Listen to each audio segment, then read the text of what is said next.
Audio Jungle। शुक्रवार को नई दिल्ली में वरिष्ठ कांग्रेसी नेता दयानंद शुक्ला ने एक प्रेस वार्ता की, जिसमें उन्होंने बताया कि कांग्रेस ने एक नया विंग तैयार किया है जिसका नाम है राहुल प्रियंका सेना। इसके तहत ये विंग ये काम करेगा कि राहुल गांधी को आने वाले लोकसभा के चुनाव में किस तरह से प्रधानमंत्री बनाया जाए, उस पर ये विंग काम करेगा। ये कांग्रेस वरिष्ठ नेता दयानंद शुक्ला ने बताया। और क्या कुछ कहा, आप देखिए इस प्रेस वार्ता में। मैं कहना चाहूँगा कांग्रेस पार्टी एक बहुत ही विशाल और बहुत ही बड़ी पार्टी, हिंदुस्तान की पार्टी है, जिसका अपना एक इतिहास है। सुई से लेकर के हवाई जहाज़ तक का आविष्कार भी उसमें जुड़ा हुआ है। हिंदुस्तान को आज़ाद कराने में अग्रणी और महत्वपूर्ण भूमिका कांग्रेस पार्टी की ही रही है। अब कांग्रेस पार्टी में आपका कहना है कि ये राहुल गांधी और प्रियंका गांधी सेना को बनाने की क्या ज़रूरत पड़ी। हमारी इस पार्टी के राष्ट्रीय अध्यक्ष पंडित जगदीश शर्मा जी, पंडित जगदीश शर्मा के दिशा निर्देश में, पंडित जगदीश शर्मा जी की सूझ और एक उज्जवल सोच और एक अच्छे विचारों को देखते हुए इस हिंदुस्तान के लाखों की संख्या में लोगों ने जुड़ करके मिल करके इस सेना का गठन किया, जिसकी संस्कृति माननीय श्री राहुल गांधी, श्रीमती प्रियंका गांधी के द्वारा है। और इस सेना का जो एक उद्देश्य है, एक जो लक्ष्य है, वो सबसे महत्वपूर्ण लक्ष्य यही है कि आगामी जो भी लोकसभा के चुनाव हों,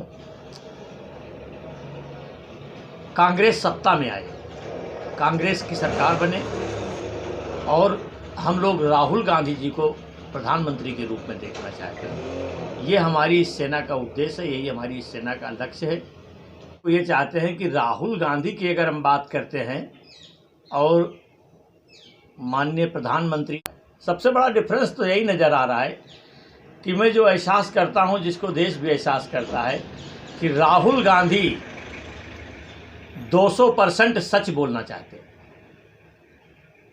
भारत के मौजूदा माननीय प्रधानमंत्री नरेंद्र मोदी जी 200% झूठ बोलना चाहते हैं।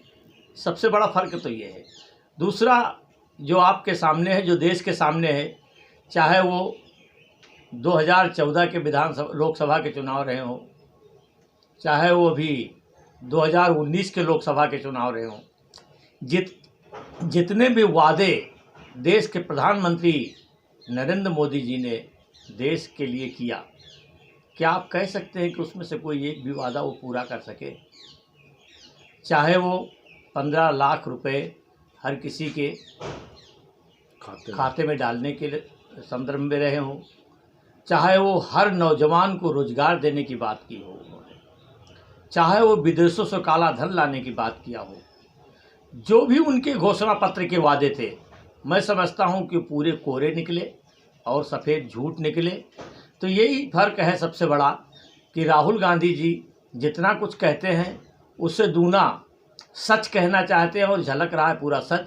हमारे प्रधानमंत्री जी जितना कहना चाहते हैं उससे 200 गुना ज़्यादा झूठ कहना चाहते हैं। तो शीला दीक्षित जी के कार्यकाल को मैंने बहुत बारीकी से देखा और संयोग से शीला दीक्षित की सरकार में भी कई पदों पर रह करके मैं एक सरकार के पार्ट के रूप में उनके साथ काम करने का मुझे मौका मिला। तो मैं कह सकता हूं कि वो दिल्ली की चीफ मिनिस्टर नहीं, दिल्ली के लिए, दिल्ली वासियों के लिए, दिल्ली के लोगों के लिए एक देवी थी। आज वो नहीं है हमारे लोगों के बीच में, लेकिन उनकी यादें और उनके किए हुए काम दिल्ली का आवाम, दिल्ली की जनता, दिल्ली का जनमानस जब तक इतिहास रहेगा कोई भुला नहीं सकता। शीला दीक्षित ने दिल्ली को दिल्ली बनाया, जो कि कोई कल्पना नहीं किया था, कोई सोचा भी नहीं था, स्वप्न में भी लोगों को ऐसा नहीं रहा होगा। आज दिल्ली का चहुमुखी विकास अगर आपको दिखाई पड़ रहा है तो वो सिर्फ शीला दीक्षित जी की ही देन है। ये उनकी सोच का परिणाम है। विकास को वोट दीजिए, विकास के लिए कांग्रेस को चुने। उनका एक ही नारा था तीनों चुनाव में, विकास की डोर ना पड़े कमजोर। ये उनके नारे थे, दूसरा कोई नारा ही नहीं था। लेकिन केजरीवाल साहब के आने के बाद केजरीवाल साहब बस फ्री की बातें करते रहे कि हमको सब कुछ मैं फ्री कर दूंगा, सब कुछ फ्री चाहिए, लोगों को देना चाहिए। शीला दीक्षित जी से भी आप ऐसे तमाम सारे पत्रकार लोग जाकर के पूछे, उन्होंने कहा नहीं, मैं दिल्ली का विकास करना है, दिल्ली के लोगों को मुझे अच्छी सुविधाएं देनी है। आज दिल्ली में मेट्रो कहीं दिख नहीं रही है, जो शीला दीक्षित जी बना के गई वही पड़ी है। आज दिल्ली में कहीं रोड नए बनते दिख नहीं रहे, आज दिल्ली में फ्लाईओवर कोई बन नहीं रहे। दिल्ली का क्या हाल भाई, दिल्ली के लोग ही जब नहीं रहेंगे तो दिल्ली का क्या होगा। दिल्ली को तो मैं समझ सकता हूं कि अगर केजरीवाल ऐसे मुख्यमंत्री जनता के आशीर्वाद से या जनता के वोट से कहीं एक आध बार फिर गलती से अगर आ गए तो ये दिल्ली दिल्ली नहीं रहेगी, दिल्ली को बंजर बना देंगे। आज मैं बहुत लोगों से पूछता हूं, पता करता हूं, बहुत सारे लोग मुझसे आके बताते भी हैं कि आज मैं 1 महीने से प्रयास कर रहा हूं, माननीय मुख्यमंत्री जी नहीं मिल पा रहे। आज मैं 3 महीने से प्रयास कर रहा हूं। मैं खुद एक बार प्रयास किया आज के 6 महीने पहले, किसी हमारी क्षेत्र की समस्या थी, लेकिन माननीय मुख्यमंत्री से मेरी मुलाकात संभव ना हो सकी। तो शीला दीक्षित जी के में और केजरीवाल जी में मुझे ज़मीन और आसमान का इस तरह का डिफरेंस दिखाई दे रहा है कि शीला दीक्षित जी बहुत सुगम थी, बहुत सरल थी, ये बहुत वीवीआईपी है, बहुत कठिन है, बहुत मुश्किल है मिल पाना। शीला दीक्षित का सिस्टम ज़मीनी स्तर का था, आपको गले लगाती थी, आपसे बातचीत करती थी। केजरीवाल साहब का सिस्टम है ऑनलाइन बात करो, व्हाट्सएप पे बात करो, फ़ोन पे ईमेल करो, मैसेज करो। आज भी हमारे देश की, हमारी दिल्ली की भोली भाली जनता, आज भी हमारे उत्तर प्रदेश के, बिहार के सब लोग हैं, ऐसे ऐसे लोग हैं हमारे कि नहीं व्हाट्सएप वाले फ़ोन रखते, नहीं ईमेल को जानते, नहीं ऑनलाइन को जानते, किसी तरह की सेवाओं से वो वंचित हैं दिल्ली में पूरी तरह से, उनके लिए कोई सेवाएं नहीं। प्रशांत जी, मेरा सवाल आपसे है, आप भी नई दिल्ली से जनरल सेक्रेटरी हैं और केजरीवाल भी यहीं से जीते हुए हैं, तो आपने कितनी बार यहाँ पर उनको देखा कि जनता के बीच में आके काम करते हुए, जनता के लिए काम करते हुए, कितनी बार हुआ और क्या लोगों की समस्या सुनते हैं नहीं सुनते हैं? देखिए, जब से केजरीवाल जी बने हैं यहाँ पे, यहाँ के मुख्यमंत्री और विधायक भी हैं यहाँ पे, अभी तक तो मैंने अपनी कॉन्स्टिट्यूंसी में यहाँ उनको देखा नहीं। अभी यहाँ पे इस तरीके का कोई वो नहीं देखा कि केजरीवाल जी यहाँ आए हैं, लोगों की समस्या सुनी गई है, इस तरीके का अभी तक तो मैंने अपने ये 5 साल की उसमें अभी तक तो देखा नहीं उनको। अभी एनडीएमसी के जो मिस्टोल पे लोग हैं, आज भी 5000 के करीब लोग हैं, आज भी मिस्टोल पे हैं। ये बीजेपी की गवर्नमेंट थी, जब भी वहाँ पे उन लोगों को रेगुलर हैं, वो लोग परमानेंट नहीं किया गया। अब केजरीवाल जी उनको हर बारी झांसा देते हैं कि उनको परमानेंट किया जाए, पर परमानेंट करते नहीं। आज भी 5000 से ज़्यादा लोग रेगुलर मिस्टोल पे लगे हुए हैं और 4 साल हो गए उनको, 5 साल हो गए कम से कम, तो आज भी वो रेगुलर मिस्टोल पे लगे हुए एनडीएमसी के लोग उनको परमानेंट नहीं कर रहे। देखिए, अब ये झूठ की राजनीति फैलाई गई है यार, झूठे सोशल मीडिया पे यार, उस तरीके से लोगों को दिखाया। जमीनी लोग अगर आकर देखें तो जमीनी उस पे कोई भी कार्य नहीं हुआ। श्याम सुंदर कद साहब, आप डीपीसीसी के डेलीगेट हैं। हम आपसे जानना चाहते हैं कि अरविंद केजरीवाल ने जो दिल्ली में वादे किए थे, चाहे वो किसी कोरोना वॉरियर्स को लेकर के हो या चाहे वो कोई चुनावी मुद्दा जैसे बस फ्री करना, बिजली फ्री, उस पे आपका क्या राय है कि केजरीवाल सफल है या चीटी पर है? हम लोग दिल्ली में पैदा हुए, दिल्ली में रहे, दिल्ली में नौकरी, दिल्ली में टैक्स, दिल्ली में रिटायर होने लगे बता रहे हैं। अपनी 63 साल की उम्र के अंदर दिल्ली के अंदर ऐसा विफल मुख्यमंत्री आज तक हमने नहीं देखा। इन्होंने जो वादे किए, अभी आदरणीय दयानंद शुक्ला जी बता रहे थे शीला दीक्षित जी का और केजरीवाल जी का कंपैरिजन, उन्होंने बिल्कुल सही बताया था। शीला दीक्षित जमीन से जुड़ी हुई थी, हर एक के घर में जाके पता करती थी। तुशांत भाई ने बोला इस 6 साल हो गए इलेक्शन को, 6 साल में मुख्यमंत्री नई दिल्ली कॉन्स्टिट्यूंसी में नहीं आए। यहाँ पर 39 झुग्गी कैंप हैं, वो एक बार भी इस कोरोना टाइम के अंदर एक बार भी झुग्गी कैंप में नहीं आए। शीला दीक्षित जी हर झुग्गी के अंदर हर परिवार को अपना परिवार समझती थी। AB 3 मथुरा रोड और 3 नंबर मोतीलाल नेहरू प्लेस, ये दोनों चीफ मिनिस्टर शीला जी घर होते थे।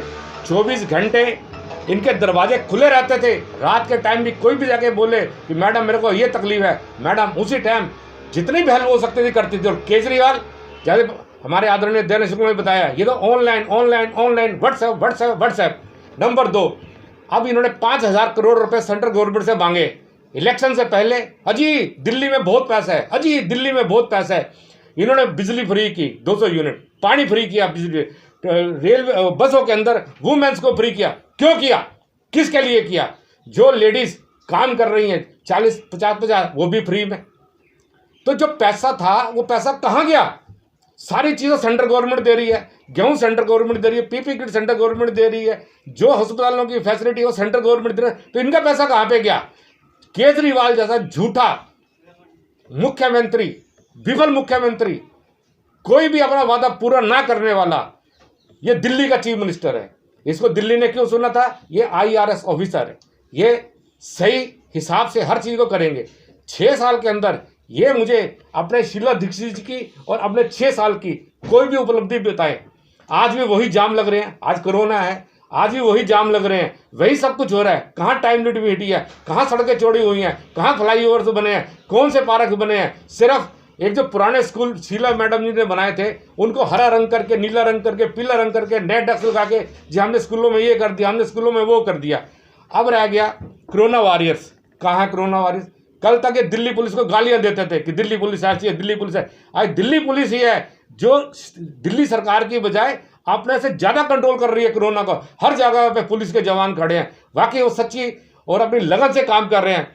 इनके कोई भी आदमी काम के नहीं है। इन्होंने बोला कि दिल्ली के अंदर 30,000 बेड है, ऐप लॉन्च किया।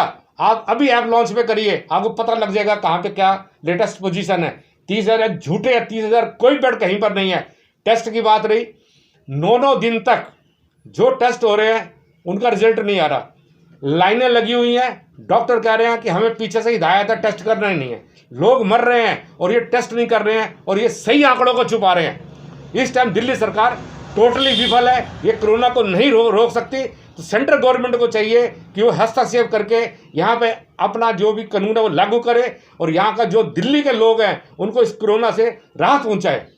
रहा था कि जो कोरोना योद्धा अगर मर जाता काम करते हुए उनको 1-1 करोड़ रुपए देंगे, क्या कहना इस पे? देखो, मैं तो आपको यही कहना चाहता हूँ कि अब केजरीवाल के बारे में कितनी बात की जाए, कितनी बात ना की जाए, वो भी बड़ा सोचने का विषय है। बहुत झूठा आदमी है ये, इतना ज़्यादा झूठ बोलता है कि जिसकी तुलना की जाना मुश्किल है। कल भी एक पुलिस वाले की मृत्यु हुई है, उससे पहले भी एक पुलिस वाले की मृत्यु हुई। ऐसे कई केसेस हो चुके हैं जो मैं अखबार और टीवी आप सबके माध्यम से देखता रहता हूँ। केजरीवाल साहब बताएं क्या इनमें से किसी को एक पैसा अभी तक दिया है या दिल्ली सरकार की तरफ से दिया गया हो? मैं तो केजरीवाल साहब से कहना चाहता हूँ कि झूठे वादे ये बंद करें, सही में दिल्ली की सेवा करें, सही में दिल्ली की जनता की सेवा करें। और अगर 1 करोड़ की बात कहते हैं तो मेरी अग्रिम शुभकामनाएं हैं केजरीवाल साहब को। सरकार से मैं अनुरोध करना चाहता हूं कि 1 करोड़ की जगह 1.5 करोड़ क्यों नहीं देता? सरकार के पास कोई कमी थोड़ी ना है। इसी दिल्ली के विधानसभा चुनाव में केजरीवाल जी पूरी दिल्ली में घूम घूम के ये भी तो कह रहे थे कि दिल्ली सरकार के पास कोई किसी तरह की कमी नहीं, हम ये फ्री कर देंगे, वो फ्री कर देंगे, ये फ्री कर देंगे। केजरीवाल साहब आज केंद्र की मौजूदा सरकार नरेंद्र मोदी साहब से 5,000 करोड़ का पैकेज मांग रहे हैं, तो वो भीख की तरह ही मांग रहे हैं ना। तो जब तुम्हारे पास सब कुछ है, जब तुम्हारे पास कुछ है ही नहीं है, तो तुम्हें बसों को फ्री करने की ज़रूरत क्या थी? तुम्हें बिजली को फ्री करने की ज़रूरत क्या थी? तुम्हें पानी को फ्री करने की ज़रूरत क्या थी? विज्ञापन देने की ज़रूरत क्या थी? तुम्हें इतने बड़े इश्तिहार छपाने की ज़रूरत क्या थी? तुम्हें इतनी होल्डिंग छपाने की ज़रूरत क्या थी? तुम्हें इतने पोस्टर लगाने की ज़रूरत क्या थी? अरे पैसा तो जनता का है ना। ऐसे ऐसे लोग आज भी सड़क पे घूम रहे हैं, चाहे वो अनमोल शुक्ला हो, चाहे हरकेश हो, तमाम सारे लोग इस सड़क पे मैं देखता हूँ कि दिन भर घूम घूम के अपना जीवन यापन करते हैं। आप उनकी गाढ़ी कमाई का पैसा आप अपने विज्ञापनों में, पोस्टरों में, होल्डिंगों में, इश्तिहारों में खर्चा कर रहे हो और केंद्र सरकार से कह रहे हो कि हमारे पास अनुदान पैसा नहीं है दिल्ली सरकार के लोगों को सैलरी देने का, तो भीख की तरह वहाँ पैसा मांग रहे हो और आप इधर फ्री की वाहवाही लूट रहे हो। तो ये सब झूठे वादे बंद करें, जनता की सेवा करें। जनता की सेवा करने का शीला दीक्षित जी से सीखे केजरीवाल जी। मैं पुनः केजरीवाल जी को कहना चाहता हूं कि राजनीति अगर करनी थी शीला दीक्षित से सीखो, जो जमीन की राजनीति करती थी, जनता की राजनीति करती थी। केजरीवाल साहब कंप्यूटर की राजनीति करते हैं और सिर्फ टीवी और मीडिया की राजनीति करते हैं। किसी से मिलने को जरूरत नहीं। जब जनता से मिलोगे तब जनता की समस्याओं के बारे में आपको जानकारी मिलेगी। कितने राशन कार्ड बने, कितने पहचान पत्र बने, कितने लोगों के छोटे छोटे काम इंडियम से ऐसी समस्याएं आज कितने लोगों ने शीला दीक्षित जी ने नियुक्तियां कराई जो सब आज वो होती तो सब रेगुलर हो जाती, बहुत सारे रेगुलर हो चुके थे। तो शीला दीक्षित जी के किए हुए कार्यों को केजरीवाल साहब को देख के उनसे सीखना चाहिए। जनता की सेवा करें, झूठे वादे बंद करें। धन्यवाद। Audio Jungle.